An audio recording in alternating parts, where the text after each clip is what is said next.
XYZ 1224 surface grinder that you're going to have a look at last week. Coolant and dust is down there. Lube oil, wheel balancing, control unit, work light, and your hydraulics on there. The power's already going to the machine, but if you use a e-stop it, that'll knock off. So if we get power on, if we turn the in mag mode, turn the hydraulics on, it won't let you start the machine unless the workpiece is clamped. Safety feature. Let some hydraulic pressure build in there. As you'll see, it'll start to build in a second. Machine wise, you've got your mag controls there. That's your adjustment on your pick feed. That's obviously handle hydraulic. Forwards and reverse on the saddle that way.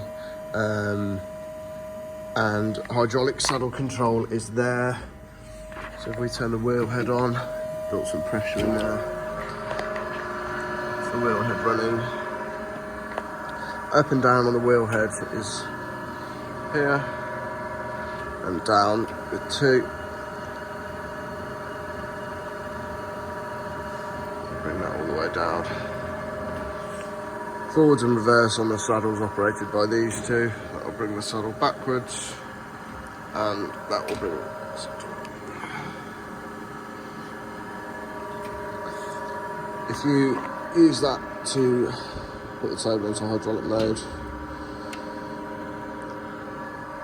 you can see that's working like that.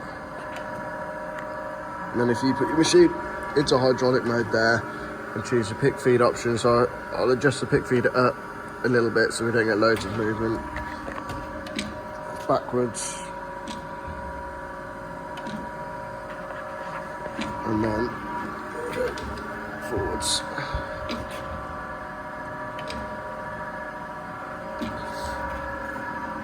If you release the magnet, it'll kill the machine. Wait for it to, so that'll kill the machine now. And if we go into demag mode, so lift up the workpiece. There you go.